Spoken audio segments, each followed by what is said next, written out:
They waited for Elijah to fail, certain that he didn't belong here. They wanted to witness the moment he stumbled, fell, wanted to see him embarrassed in front of the whole class. But when Elijah placed his hand on the piano keys, the melody that rose wasn't one of hesitation or confusion. It was a story so powerful that the entire room fell silent. And for the first time, those who had once looked down on him were forced to reconsider. Jefferson Middle School in Little Rock, Arkansas, was a place where Elijah Rivers had learned the bitter taste of invisibility.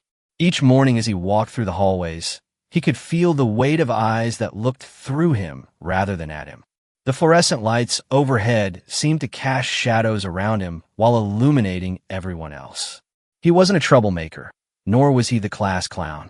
In fact, he was an excellent student, always turning in assignments on time, his mind sharp and analytical. But excellence, he had discovered, wasn't enough when your skin was the wrong color. What does it feel like, he sometimes wondered, staring at his reflection in the bathroom mirror between classes, to disappear while standing in plain sight? Elijah was used to raising his hand high whenever he knew the answer, his arms stretched until it ached, only to watch the teacher's gaze pass over him and settle on another student, usually a white one. If he tried harder, waited longer, they would simply pretend not to see him, as if he were made of glass, transparent and fragile. But that invisibility wasn't the worst part. The worst part was when he made a mistake. If another student, especially a rich white kid with parents who knew the teachers, made a mistake, the teacher would smile and say, "It's okay, try again." Their errors were stepping stones, opportunities for growth. But if Elijah made a mistake, not a word of encouragement was said. There was only a long, heavy silence, a silence like an invisible sentence, as if he had just confirmed something they had believed for a long time. He wasn't good enough. Elijah didn't need anyone to say it aloud. He could feel it in the slight tightening of Mrs. Richards' lips whenever he spoke, in the way Mr. Bradley's eyes would narrow when Elijah's test scores came back perfect, as if searching for evidence of cheating. He could sense it in the careful distance the other teachers maintained, as if proximity to him might somehow diminish their authority. Their waiting, he thought during a particularly quiet lunch period, watching the teachers at their table across the cafeteria, their eyes occasionally flicking toward him. They're waiting for me to prove them right. That knowledge sat heavy in his chest, a constant pressure that made even breathing feel like an act of defiance. Every day was a performance where the audience hoped for failure, every raised hand a risk, every answer a potential confirmation of their prejudice. And yet, despite it all, Elijah continued to excel, continued to try, continued to exist in a space that seemed determined to erase him. Not because he thought he could change their minds, but because he refused to let them change his. Social studies teachers especially, those who taught history and art, seemed to have an invisible bias. They celebrated white students with artistic talent, but never bothered to ask if Elijah had any talents. They eagerly guided white students through discussions of great historical figures, but when Elijah tried to discuss a black figure, they quickly shifted the topic. They encouraged white students to express themselves, but when Elijah tried to do the same, they looked at him as though he were challenging the order they had grown accustomed to. He didn't need anyone to say it. He knew it well. Elijah had never complained, never confronted anyone, not because he didn't realize this injustice, but because he didn't want to cause trouble. He had once heard his mother say, "The more attention you draw, the more reasons they'll find to hate you. Just do your part." And Elijah did just that. He stayed silent. But what bothered him wasn't being ignored. It wasn't the clear favoritism of the teachers. It was the feeling that they were waiting for him to fail, as if they wanted him to make a mistake, as if he had to make a mistake. And if one day he slipped, they wouldn't miss the chance to prove they were right about him all along. Elijah felt that in every glance, every hollow smile, every long silence. But what they didn't know was that he wasn't going to let them have that moment. The expectation of his failure was always present in the eyes of those teachers, but it had never been as clear as it was today. That morning was just like any other. Elijah sat quietly by the window, his hands quickly flipping through the pages of his book, trying to finish the assignment before class began. He liked the feeling of being prepared, knowing that no matter what anyone thought of him, he always stood firm in who he was. But then, just as he was focusing on finishing the last answer in his notebook, the voice of Miss Richards, one of the oldest history teachers in the school, rang out, breaking the familiar rhythm of the morning. "Elijah, why don't you try answering this question?" The atmosphere in the classroom immediately shifted. The murmurs, the rustling of paper, all stopped. Some students turned their heads to look at him, some in surprise, some in curiosity. Not because the question was difficult, but because this had never happened before. Elijah had never been called on to answer, even though he always raised his hand. Tyler, the only friend in class who showed any interest in him, silently raised an eyebrow as if to ask, "What the hell is going on?" Elijah took a slow breath, sitting up straight, his eyes quickly scanning the board to confirm the question. General Sherman's March to the Sea. He murmured to himself, a topic he had studied before. He knew the answer like the back of his hand, and so he answered, his voice calm but firm. It was a military campaign led by General William T. Sherman in 1864, with the goal of weakening the Southern Confederacy's economy and morale by destroying their infrastructure and supplies. The classroom remained silent. No one could refute him. The answer was flawless, without a single hesitation or flaw. But instead of nodding in acknowledgement or offering a supportive smile, as they usually did with other students, Miss Richards simply furrowed her brow, as if reevaluating something. Then, with a cold tone, she said, "Not bad. That was it. No pras, no recognition." Elijah wasn't surprised, but in that moment, he sensed something unusual. It wasn't just the usual bias. It was something more calculated. These teachers weren't just trying to ignore him anymore. They were doing something else. And soon after, it became clearer than ever. Miss Richards flipped through the grade book, then looked up at the class with a smile that Elijah immediately recognized. This was not a supportive smile, but a purposeful one. "Elijah, tomorrow we'll have a special performance. I heard your grandfather was a skilled pianist. Can you play a piece with class?" There was a calculated glint in her eye, a subtle curl at the corner of her mouth that revealed her true intention. She wasn't offering an opportunity. She was setting a trap.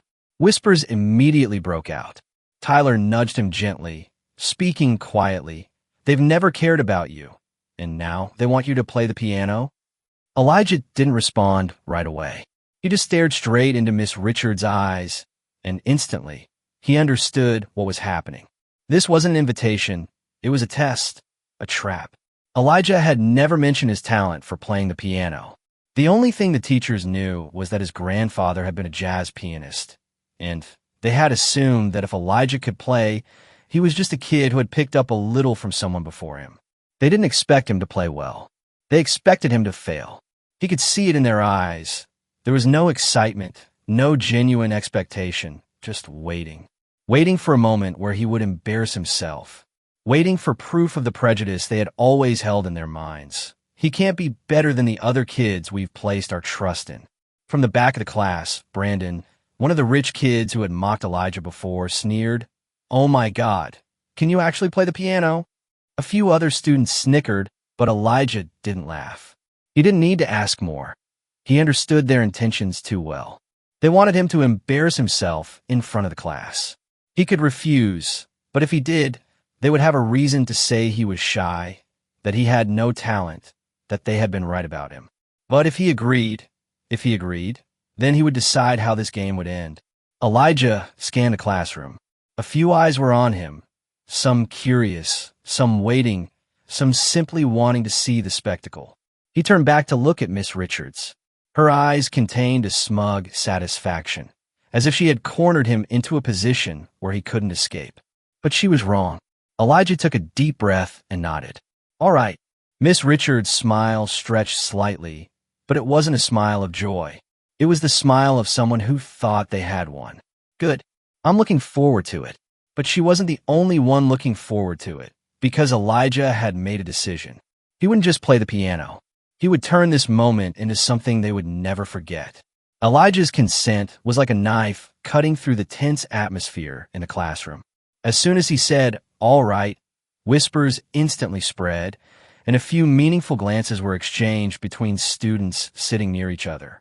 Meanwhile, at the front of the class, Miss Richards and the other teachers kept their calm expressions, but Elijah noticed something flicker in their eyes, a sense of self-satisfaction, a firm belief that they had achieved what they wanted. They thought he had fallen into their trap. Miss Richards gave a slight nod, her voice authoritative as she spoke. "Very well. I'm looking forward to it. Tomorrow we will enjoy your performance." She emphasized the word enjoy dramatically, as if announcing a comedy show rather than a music performance. Elijah didn't respond, simply staring straight at her. A brief silence passed between them, as if both were waiting to see who would yield first. But Elijah knew that the one in control of this game wasn't them. It was him. When the class ended, Elijah stood up and walked slowly toward the door, feeling the weight of the eyes following his every move. He didn't need to look back. He could already picture the faces of those watching him with a range of emotions. Brandon, the arrogant one, leaning back in his chair with a half-smile, as though he was waiting for the moment when Elijah would embarrass himself. Madison, the usually quiet girl, looking at him with confusion, as if unsure of what he would do next. Tyler, the only one who showed any sympathy for Elijah, quickly followed after him as he stepped out of the classroom. Tyler waited until they had walked far enough from the class before speaking in a low, urgent voice. "Are you sure about this? They don't want you to succeed, Elijah. This isn't an opportunity, it's an attack." Elijah knew that well. He knew those teachers didn't want to acknowledge his talent.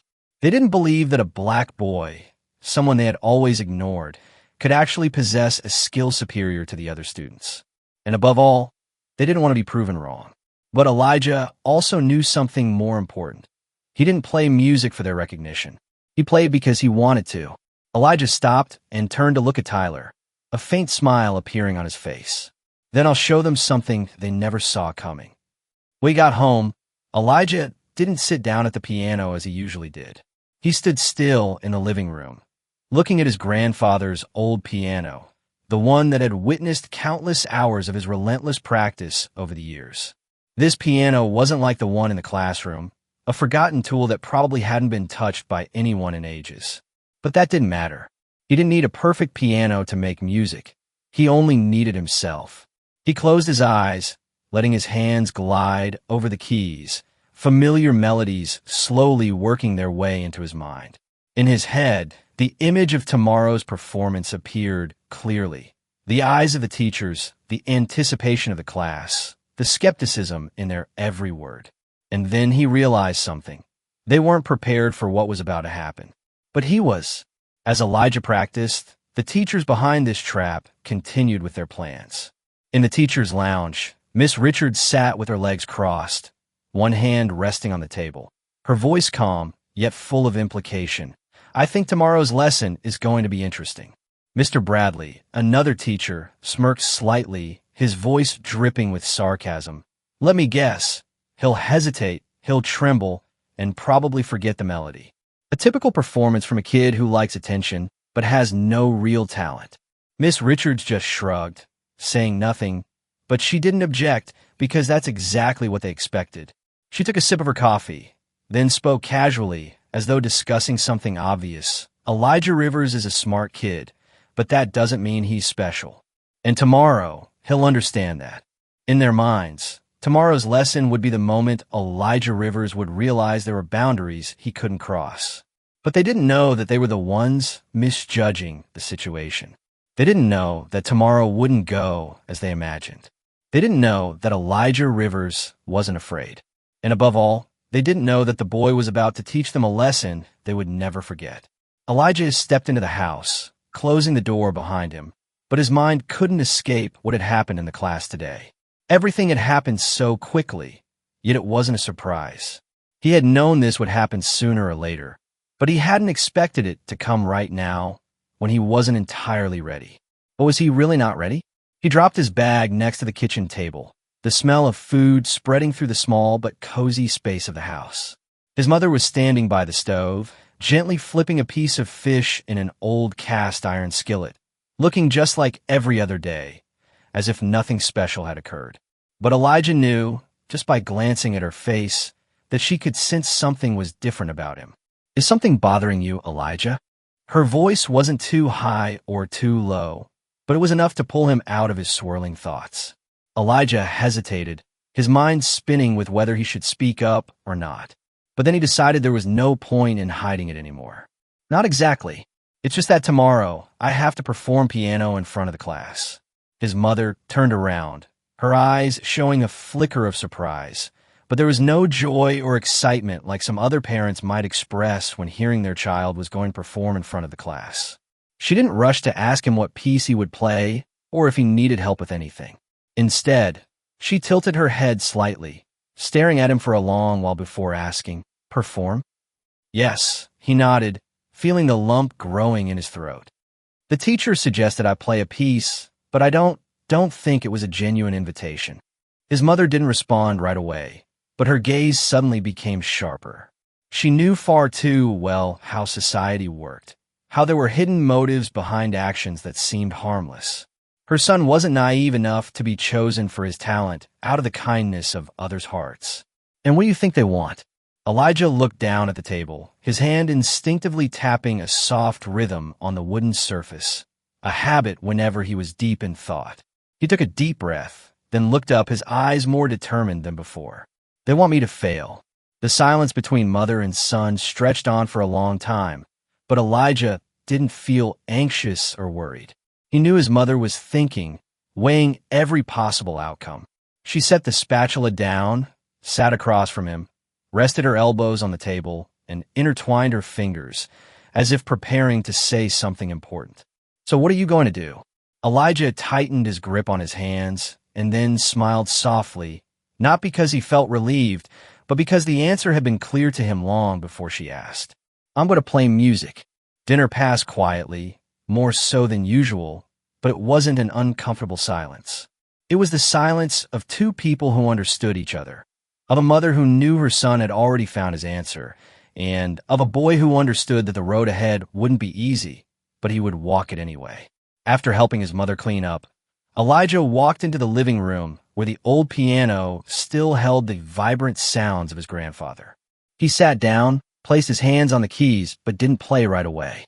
He stared at his fingers, remembering the days when his grandfather sat beside him, placing his hands over his, guiding him through each note, each pause. The memory of his grandfather's weathered hands, hands that had played in smoky jazz clubs across the South, hands that had known both applause and prejudice, came back to him vividly. Those same hands that had once cupped Elijah's small face and told him with quiet certainty, "Music isn't just sound, grandson. It's how you tell your story when they try to silence you. Let the music speak." Elijah closed his eyes, took a deep breath, and let his hands begin to move. The first notes sounded gentle but clear, slow but steady, a classic blues melody, like the summer afternoons when his grandfather played while he sat listening, letting the music soak into him. But this time, he wasn't playing for himself. He was preparing for something bigger. Time passed quickly as he lost himself in the music. When he glanced at the clock, it was nearly midnight. Elijah sighed, stood up, gently closed the piano lid, and walked to his bedroom. He wasn't sure if he'd be able to sleep, but he knew tomorrow would be a long day. He lay in bed, staring at the ceiling, thinking about what would happen the next morning. He imagined the eyes that would be fixed on him when he walked up to the old piano in the classroom. He saw the image of Mrs. Richards standing with her arms crossed, her face no longer smiling, but instead showing a cold, calculating gaze. He heard the whispers of the other students, some mocking, some curious, others simply wanting to see him make a fool of himself. They thought he would tremble. They thought he'd be so nervous he wouldn't remember a single note. They thought that when his hands touched the keys, he'd lose his way, make a mistake, prove they were right about him from the very beginning. But they were wrong. He wasn't afraid. He couldn't sleep, but that didn't matter. He didn't need a good night's sleep to make a moment memorable. Tomorrow, he wouldn't just play a piece of music. He would tell a story, and he would do it in a way that no one could stop. The next day, As Elijah stepped through the classroom door, he immediately noticed a shift in the atmosphere. It was no longer the aimless hustle and bustle of an ordinary morning, nor the carefree laughter between student groups before class. Today, everything slowed down, everything felt intentional. Some students gathered in small clusters, whispering to each other, their eyes quickly scanning over Elijah as he walked to his desk. It wasn't positive attention, it wasn't admiration. It was a curious, eager look, as if they were about to witness a humorous performance rather than a serious music piece. Brandon, who always topped the list of those who loved mocking Elijah, was leaning back in his chair, hands behind his head, gazing down at him with that familiar half-smile. "So, are you really going to play for the whole class today?" His voice echoed deliberately, emphasizing each word as if it were the most ridiculous thing he'd ever heard. Elijah didn't respond. He didn't need to. People like Brandon weren't worth wasting breath on. Madison, the quiet girl who usually stayed out of bullying, sat 2 desks away. Her eyes briefly skimmed Elijah before turning away. There was no sarcasm, no clear support, just curiosity. Elijah pulled out his chair, but before he could place his bag on the desk, the classroom door swung open and the group of teachers entered. Their smiles wore a strange shade, a mix of anticipation and a hint of malicious pleasure. They didn't say it, but Elijah could feel it. This wasn't a music performance. This was a public trial where he was placed under the spotlight, where they could define him the way they wanted. Miss Richards, the one leading this game, walked to the teacher's desk, dropped her folder, and spoke in a calm voice, but with an undeniable emphasis. "Now, let's see what Elijah can really do." Laughter bubbled from the back of the class. Someone cleared their throat, trying to suppress their excitement. Elijah took a deep breath and stood up. Each step echoed on the old wooden floor, neither fast nor slow, but deliberate. He didn't lower his head. He didn't let anyone see hesitation. The piano sat in the corner of the room like a forgotten witness. It was old, its paint chipped, some of the keys showing signs of wear. A thin layer of dust covered its surface, as if no one had touched it in years. An instrument left unappreciated, just like the way they had treated him all this time. Elijah placed his hand on the keys. His fingers slid across them, feeling their rough texture, instantly realizing how long it had been since anyone had cared for it. Some notes would be imperfect, some sounds would not resonate as expected, but that didn't matter. He closed his eyes for a moment, letting the sound of silence fill the room, letting every gaze settle upon him. He knew what they were waiting for, a hesitation, a sign of discomfort, a moment of awkwardness. They wouldn't get it. Elijah took a deep breath, opened his eyes, and then he began to play.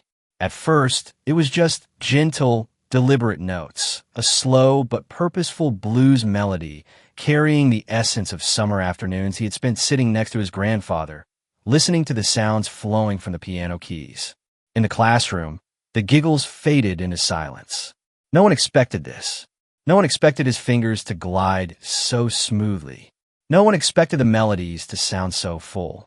Elijah struck a chord, and the sound spread across the room. He could feel the shift in the air, a subtle but unmistakable change. Everyone was listening, even those who had once mocked him, even the teachers who had been waiting for him to fail. He let his hands flow naturally across the keys, letting the melody fill the room, letting it tell the story he wanted to tell, a story without words, a story of perseverance, of struggle, of a child underestimated but never giving up, a story they would never forget. The melody began to transform. What started as a simple blues progression now evolved into something more complex. His left hand maintained a steady rhythm while his right hand explored higher notes, creating a conversation between bass and treble that spoke of both pain and resilience. Each note was deliberate, each pause meaningful, the musical equivalent of looking someone in the eye when they'd rather you look away. The murmur of laughter in the classroom had completely vanished. The whispers disappeared, replaced by an unusually heavy silence. Not the silence of a class listening to a lecture, but the silence of people who had just realized their mistake. Elijah didn't look around, but he felt the shift. No more murmurs, No more gazes filled with anticipation of failure. No one was waiting for him to fail anymore because they had realized it wasn't going to happen. He closed his eyes, letting his hands continue to move, each note ringing out with unmistakable certainty. This wasn't a boy fumbling with a simple tune.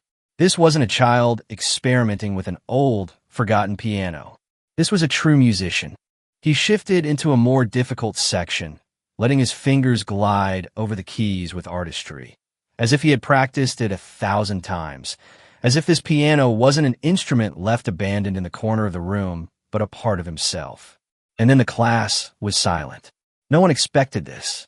There was a strange moment when Elijah emphasized the difficult chords, the complex transitions that even a skilled player would need to focus intently to execute.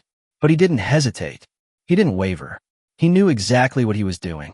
That was what left everyone in the class confused. Those who had been laughing before now sat up straighter. Not a word was spoken. A few students even leaned forward slightly, as if being pulled into the flow of the sounds filling the room. Brandon, who had always been arrogant and dismissive of Elijah, had stopped laughing.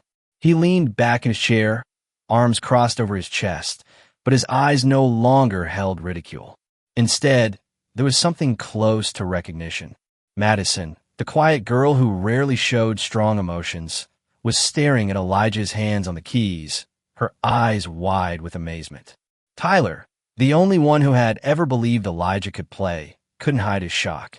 He knew Elijah could play, but he didn't think he could play like this.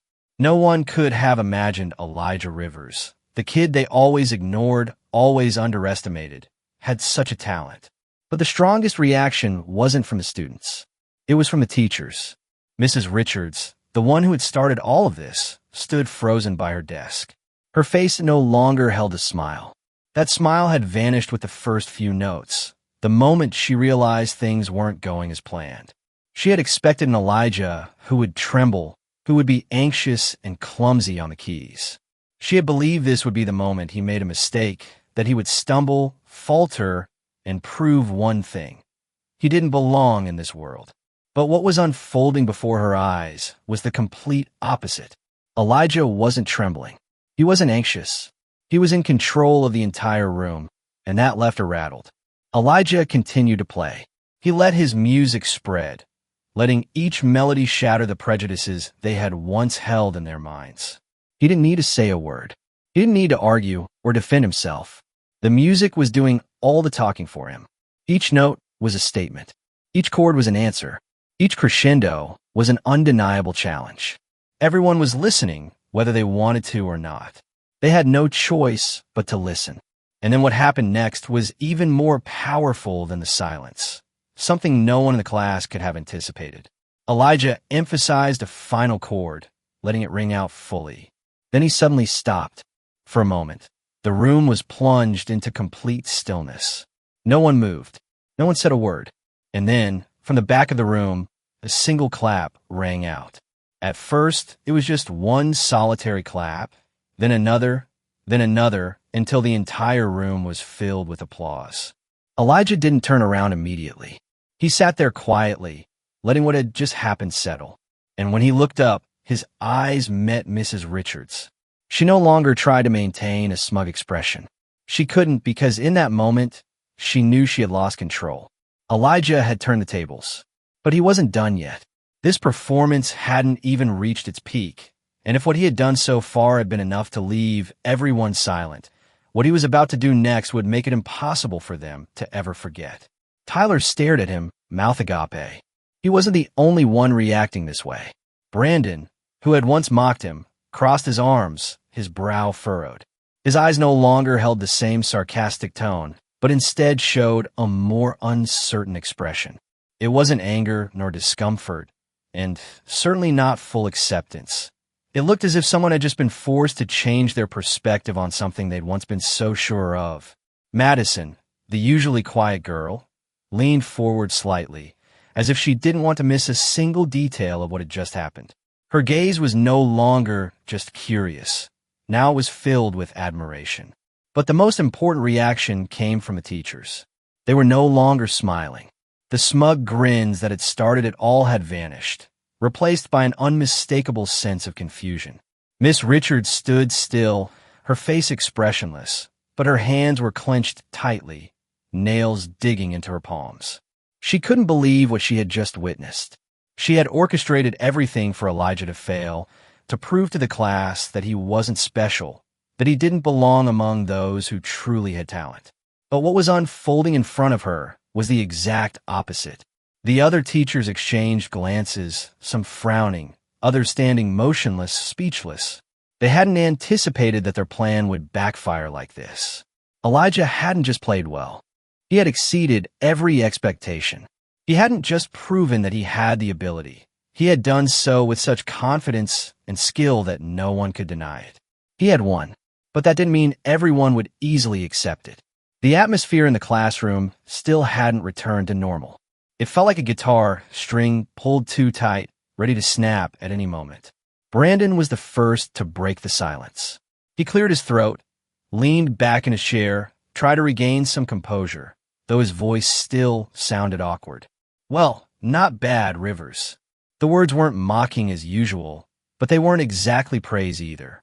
It was as if he was trying to maintain his image while facing an undeniable truth. Elijah didn't respond. He simply stared at him, his gaze neither challenging nor expecting recognition from anyone, because he didn't need it. Madison, who had stayed silent the entire time, finally spoke up. Her voice wasn't loud, but it carried clearly through the tense air. Wow, no one told us you could play like that, Elijah. This time, he replied. He shrugged, his tone casual. Nobody ever asked. There was a ripple of movement in the class.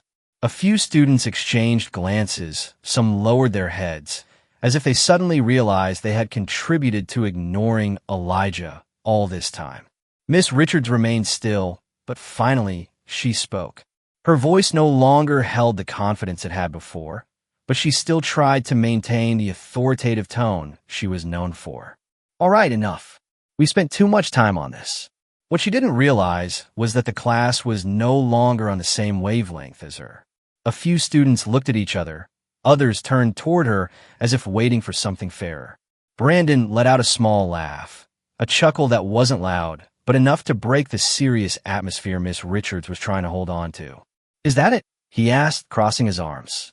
You told Elijah to play, he played, and now you want to act like nothing happened? His question, though tinged with sarcasm, made many of the other students nod in agreement. A few murmurs spread. Yeah, aren't you going to say something? You said you wanted to see if he had talent. Miss Richards bit her lip. She could feel everything slipping out of her control. Elijah stayed silent. He didn't need to engage in this confrontation.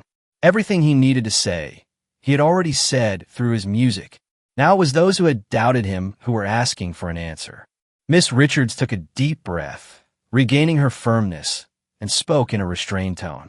Elijah, your performance wasn't bad, but this is a classroom, not a concert. Go back to your seat. Some students were dissatisfied with this response, but Elijah didn't react. He looked directly at her, his gaze holding neither anger nor fear, only absolute calm. And that unsettled her more than anything else. Elijah didn't argue, didn't protest. He simply stood up, walked to his seat with steady steps, each footfall firm, as if he still had control over the entire room.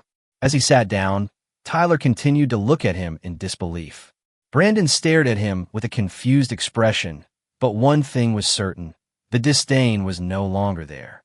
Madison gave him a small nod, a gesture that spoke more than words ever could. And Miss Richards?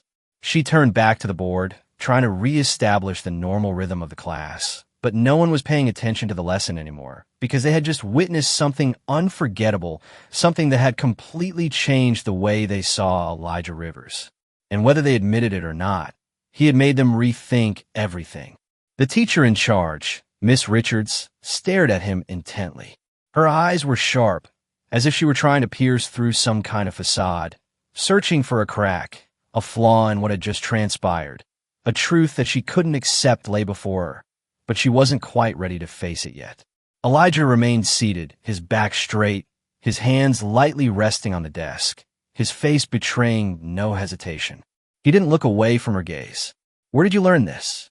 Miss Richards' voice no longer carried the smugness from earlier. Instead, there was an awkwardness that she couldn't mask. Elijah locked eyes with her, his deep brown eyes carrying something that couldn't be expressed in words but was powerful enough that no one could ignore it. "My grandfather." A fleeting frown passed across Miss Richards' face, a brief silent moment, as though she had just realized that her preconceptions had been shattered. She didn't know how to respond. Perhaps she had been expecting a different answer, something easier to accept, something more justifiable for her earlier dismissal.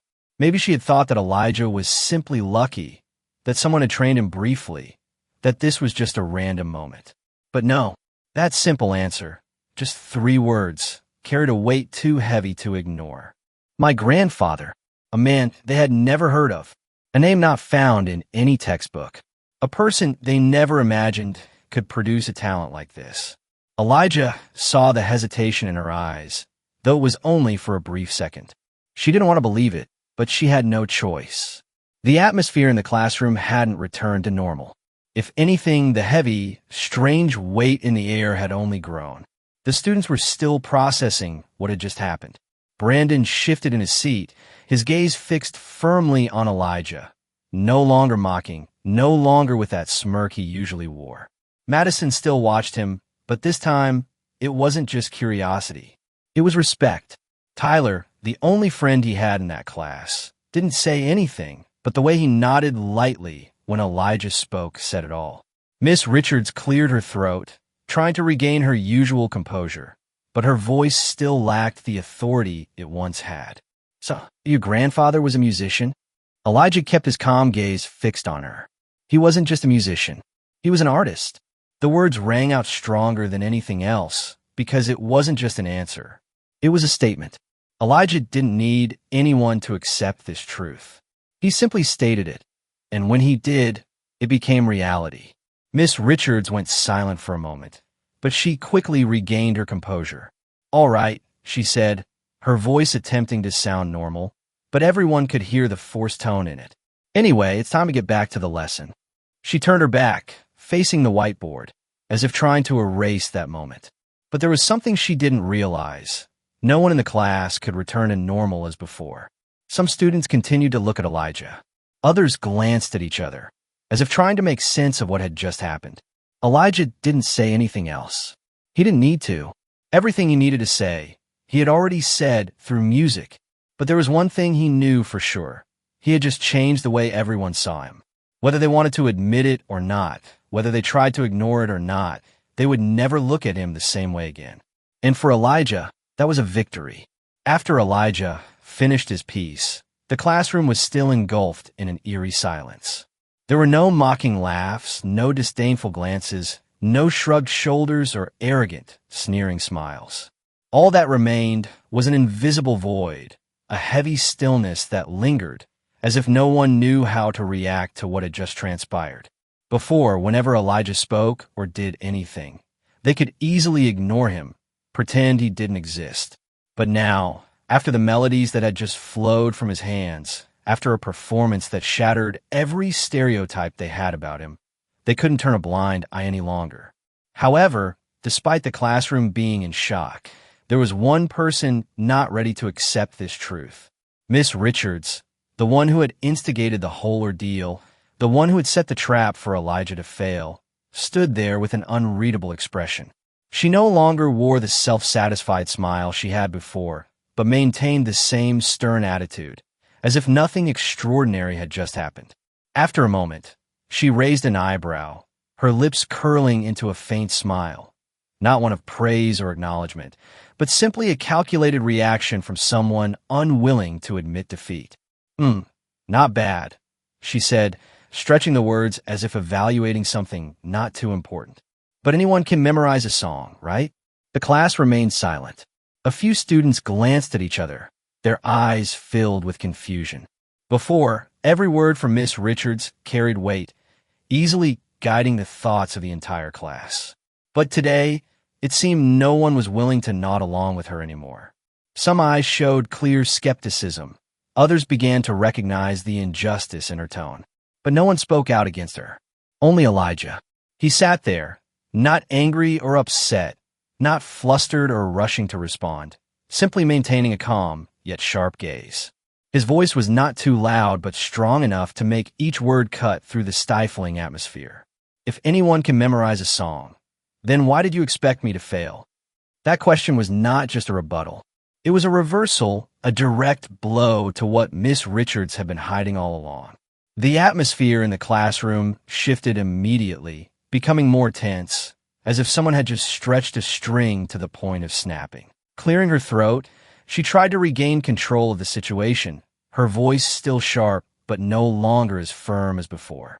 This is a classroom, Elijah. We don't have time for personal performances. A familiar line, a method she had used many times to shut down any resistance.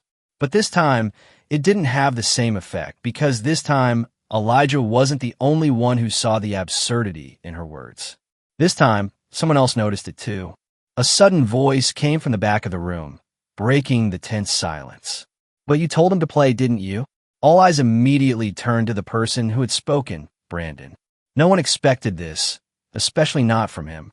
Brandon, who had been one of the leaders in mocking Elijah, the one who had ridiculed him countless times, was now the one questioning Miss Richards in a way Elijah hadn't even anticipated.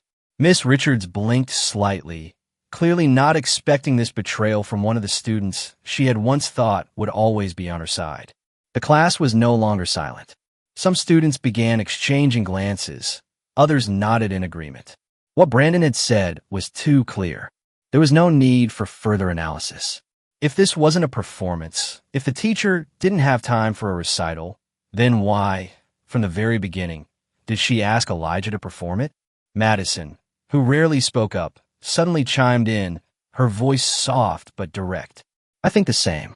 If he played badly, would you praise him for trying his best?" A ripple spread through the class. Some students looked at each other. Others whispered among themselves, because, for the first time, they realized that the teacher's bias was no longer a vague feeling. Miss Richards tightened her lips, her eyes scanning the room quickly, as if searching for a way to regain control. But she couldn't shut down this discussion as easily as before. Another teacher, Mr. Bradley, who had been observing from the back, interjected in a stern but somewhat hurried tone. "We're not here to debate. We need to continue the lesson." But what he didn't realize was that the atmosphere in the room had changed. No one was afraid anymore. No one accepted everything the teacher said as an undeniable truth. They had started to think. They had started to see Elijah differently. And that made the teachers more worried than anything else. Elijah didn't need to say anything more. He simply sat there, his gaze calm but firm, without an overt challenge, yet also without retreat. Miss Richards knew she couldn't do anything more right now. He had won, not just with music but with the truth. None of the teachers could answer immediately. They had expected an Elijah to fail, not one who would resist. They had planned for him to become a joke, to prove he wasn't good enough, to show everyone that he didn't belong there. But instead of bowing his head in acceptance, he stood up, played music with all his heart, and shattered the prejudices they had always kept in their minds. Tyler, the friend sitting next to him, turned and whispered, his voice filled with excitement but unable to hide the surprise. "You just made them lose their composure." Elijah didn't need to look up to know that this was true. He could feel the tension that had enveloped the classroom, the awkward glances exchanged, the teachers' eyes meeting each other, but none daring to speak right away. They were trying to find a way to regain control of the situation, but they no longer held the reins. He simply smiled lightly, a smile that held no arrogance or challenge, just a sign that he understood exactly what had just happened. He knew he had changed something, and he wasn't done yet. Mr. Bradley, one of the most experienced teachers in the group, known for his sternness and order, was the first to regain his voice. He cleared his throat, his eyes quickly scanning the class, and then spoke firmly. "All right, let's get back to the lesson. This is not a debate." Those words rang out, attempting to pull the class back to reality, but no one was really listening anymore. Something had changed, not just in Elijah, but in all the other students in the room. Normally, when a teacher said that, everyone would immediately lower their heads to their books, returning to the lesson as if nothing had happened. But today, no one rushed to do that. Some students were still looking at Elijah, no longer with the scrutinizing or mocking stares as before, but with a silent respect, an acknowledgement that he had just done something no one thought was possible. Madison was still watching him, and for the first time, there was an expression on her face that he had never seen before, a recognition. Brandon crossed his arms over his chest, leaning back in his chair, but he no longer had the smug look he usually wore. He wasn't sneering or making comments. He simply sat there, his eyes still lingering with a hint of confusion, as if he was trying to understand everything Elijah had just done. Though no one said it aloud, one obvious truth hung in the air in that room. Elijah was no longer the invisible kid. He had made them think, and more importantly, the teachers knew he had one. Miss Richards, who had just minutes earlier been in control of everything, no longer held that power. She stood stiffly, her back rigid, her eyes scanning the students as if she was evaluating Elijah's impact. She knew she had lost something, but she didn't show it outwardly.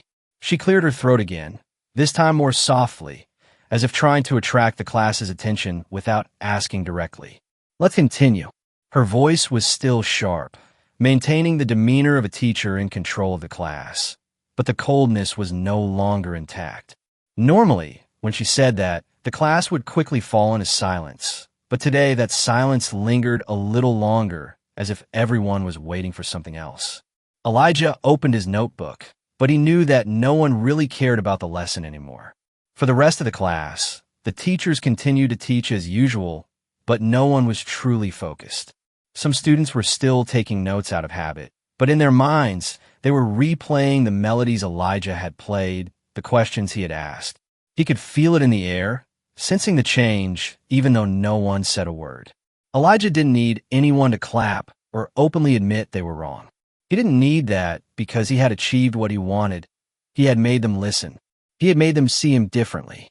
Whether they liked it or not, they would never be able to ignore him the way they used to. And for Elijah, that was more than enough. When the bell rang for the break, the students in the class quickly stood up, packing up their things. But this time, things didn't move at the usual pace. Some students looked at Elijah as he stood up, and there were slight nods from those who had never paid attention to him before. Brandon stood up, slinging his backpack over his shoulder, but before leaving the room, he shot a quick glance at Elijah and muttered something that Elijah barely caught. Well, not bad. He didn't wait for Elijah to respond and turned to walk out of the class, but Elijah didn't need any public praise. He had heard enough. Tyler gave him a light pat on the shoulder, smiling softly. "So you're famous now?" Elijah just smiled lightly, shaking his head. Not really. Not really." Tyler raised an eyebrow. "You just made them all rethink about you, and I bet the whole school will know about this soon." Elijah didn't answer immediately. He just looked out into the hallway, where some other students were walking by, a few still looking at him with strange glances. Yet he didn't feel worried, because from this moment on, he was no longer a shadow. Elijah had been seen, and that meant nothing would ever be the same again. Since that day, Elijah had noticed a strange change in the atmosphere of the classroom. On the surface, everything seemed normal. The teacher was still lecturing, students were still taking notes, and the bell signaling the end of class still rang at its usual time. But something had shifted. There was an undercurrent flowing between the people in that room, an invisible struggle that no one spoke about directly, but everyone could feel. The teachers, especially Mrs. Richards, still maintained their composure, but they no longer ignored him as they once had. If before they could easily pretend he didn't exist, avoid calling on him, and dismiss his answers as if they didn't matter, now it was no longer that simple. They knew the whole class was watching, but they also didn't want to acknowledge him too easily. He could clearly see the internal tug of war within them. On one hand, the desire to maintain control, and on the other, the realization that they could no longer ignore him without facing backlash from the very students they had once controlled with absolute authority. And so they chose another approach, trying to discourage him. From then on, whenever Elijah raised his hand to speak, the silence would often last longer than usual. They would scan the room, searching for another student to call on first, as if deliberately testing whether he would lower his hand. But Elijah didn't. He kept his hand raised, unwavering, unfazed, simply waiting. Gradually, some of the students began to notice this. If before, no one cared when Elijah was overlooked, now they did. They realized the reluctance in the way the teachers treated him, and they saw that it wasn't random. It was a deliberate choice. One day during history class, Mrs. Richards stood before the class, lecturing on the Cold War. She posed a challenging question, one she was certain few students could answer right away. Elijah Rivers. This time, she called his name directly. No more beating around the bush or avoiding it as she had before. But her tone had a subtle probing quality, an anticipation, as if she were hoping he would be flustered, unable to answer, lose the confidence he had shown when playing the piano in front of the class. Elijah knew this wasn't a random question. This was a psychological test. She was probing to see if he was truly capable or just lucky in that one moment. She wanted to see if, when placed in an unprepared situation, he would still maintain the poise he had shown when performing. The class went silent, their eyes focused on him. But Elijah didn't falter. He sat up straight, eyes locked on Mrs. Richards, and when he began to speak, his voice was clear, calm, without a hint of hesitation. The tension between the United States and the Soviet Union during the Cold War wasn't just limited to arms or space races. It also involved symbolic confrontations like the Cuban Missile Crisis in 1962. During this period, the U.S. discovered that the Soviet Union was installing ballistic missiles in Cuba, leading to one of the most dangerous moments in modern warfare. Ultimately, after intense negotiations, both sides reached an agreement where the U.S. pledged not to invade Cuba and withdrew missiles from Turkey in exchange for the Soviet Union removing missiles from Cuba.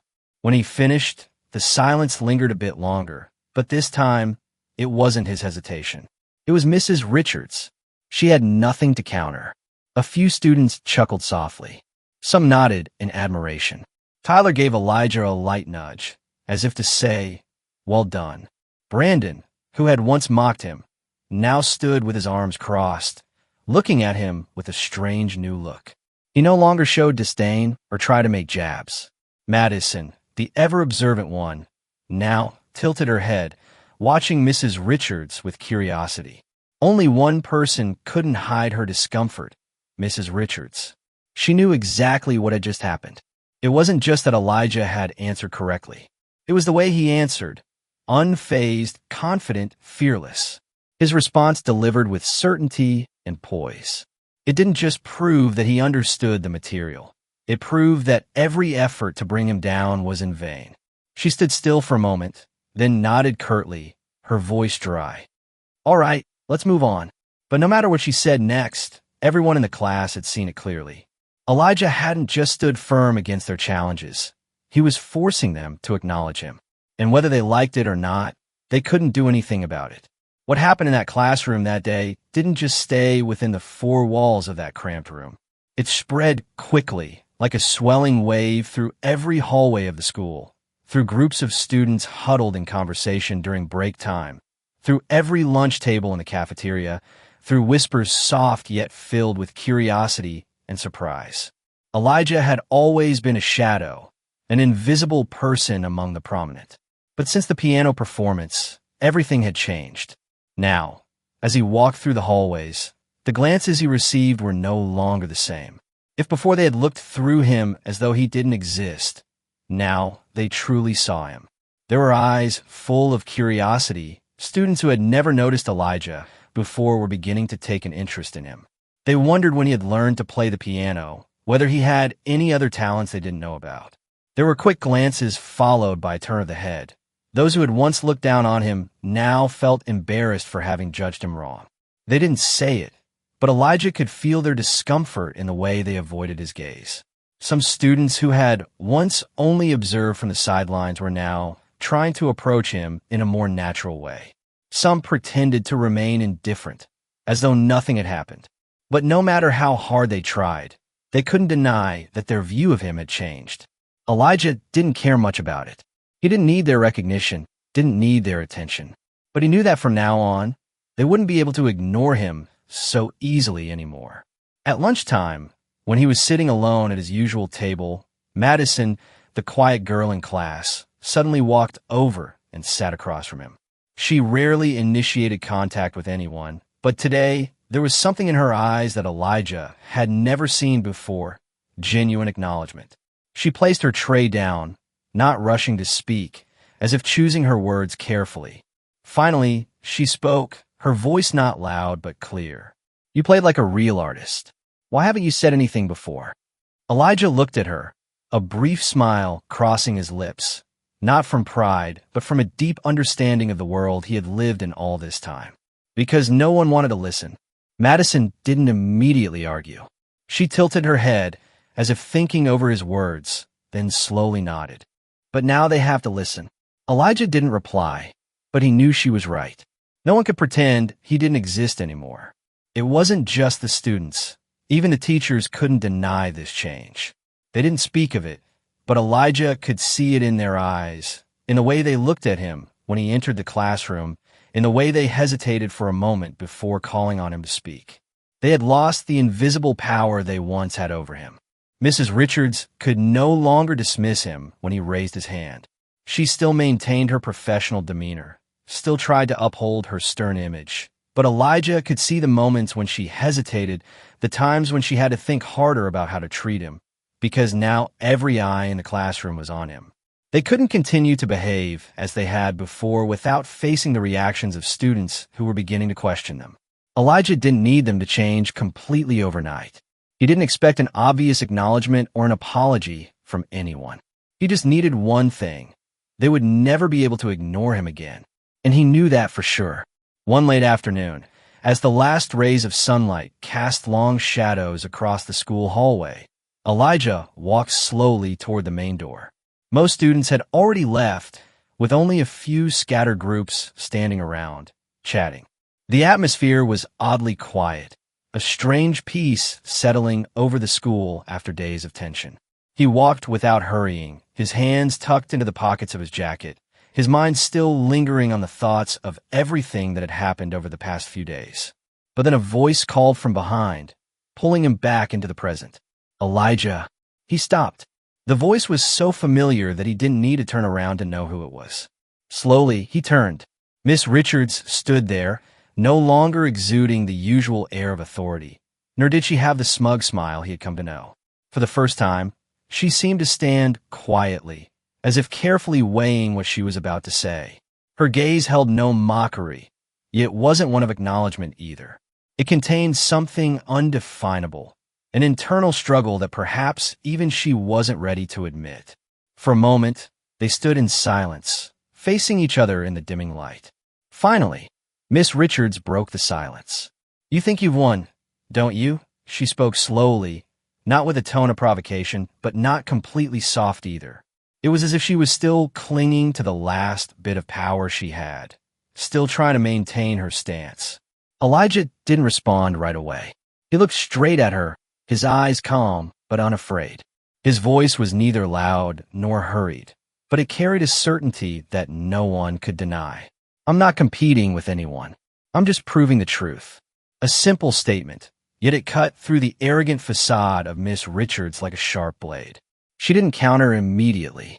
Only a long pause lingered between them, a silence that held more meaning than 1,000 words. And then, unexpectedly, she smiled faintly. It wasn't the mocking smile from before, nor was it one of ridicule. It was a smile hard to explain, as if she had heard something interesting but, at the same time, knew there was nothing she could say to refute it. "Let's see how far you get with that mindset." Her words weren't threatening, nor were they encouraging. They seemed like a half-hearted remark, a reluctant acknowledgement that Elijah had come further than she ever thought. Elijah didn't reply immediately. He stood still, looking at the woman before him, and in that moment, he understood that their battle didn't have a clear winner or loser. He had proven what he needed to prove. He didn't need her acknowledgement, didn't need any praise, didn't need a public recognition. But he knew she understood. She might never say it, might never admit it aloud, but from now on, she would never look at him the same way again.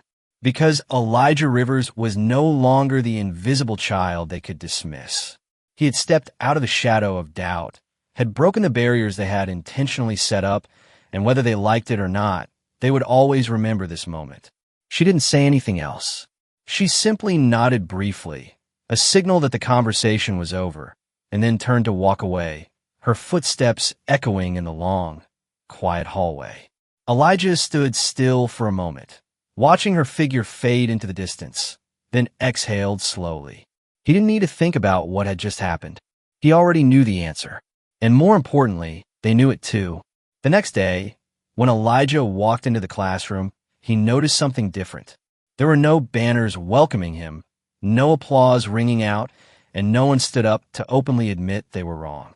But that didn't matter, because for him, the change wasn't in the words or grand gestures, but in the way people looked at him. For the first time, he walked into the classroom without feeling the need to prove anything. Not because he thought he was better than anyone else, but because he had done what he set out to do. He had made them listen. They no longer looked at him as an invisible, insignificant child with no value. They no longer ignored him when he raised his hand to speak, no longer expected him to stumble, no longer waited for a chance to mock him. Now, when he raised his hand, the teacher had to pause for a moment, unable to pretend not to see him anymore. When he walked into the classroom, the glances no longer brushed past him, but actually stopped, as if they were trying to understand him in a new way. And that was the greatest victory. At lunch, Elijah no longer sat alone as he used to.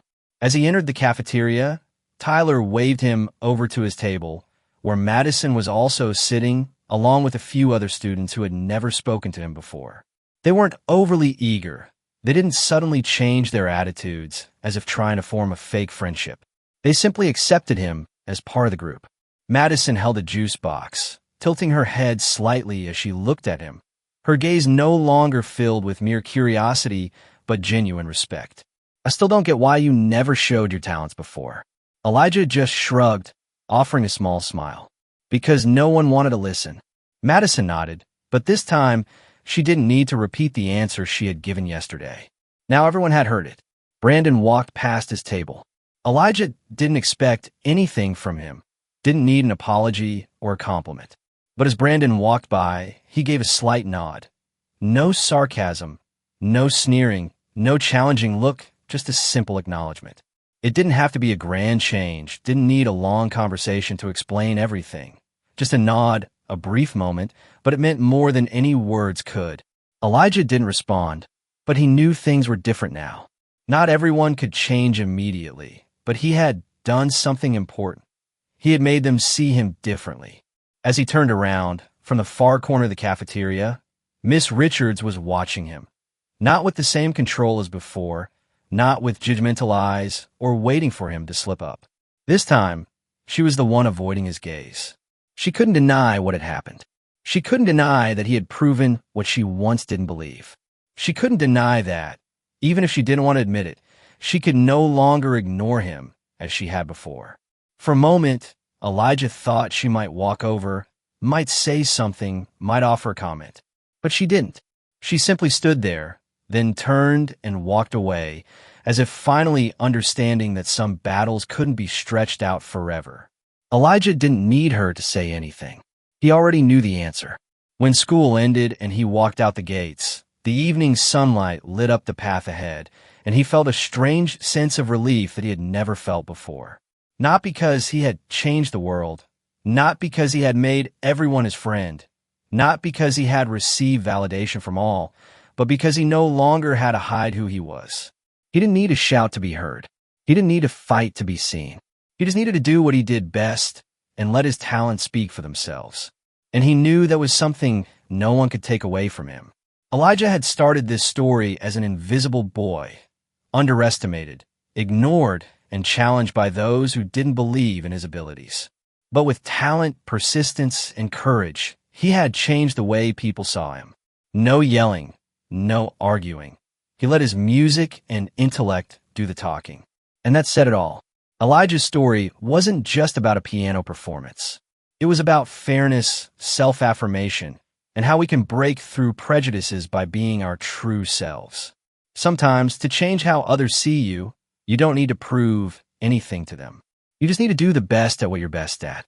What about you? Have you ever had to face someone who didn't believe in your abilities? And what did you do to prove your worth? Share your story in the comments below. If this story inspired you, don't forget to like, share this video with your friends, and subscribe to the channel to not miss out on future meaningful stories. Thank you for watching, and I'll see you in the next video.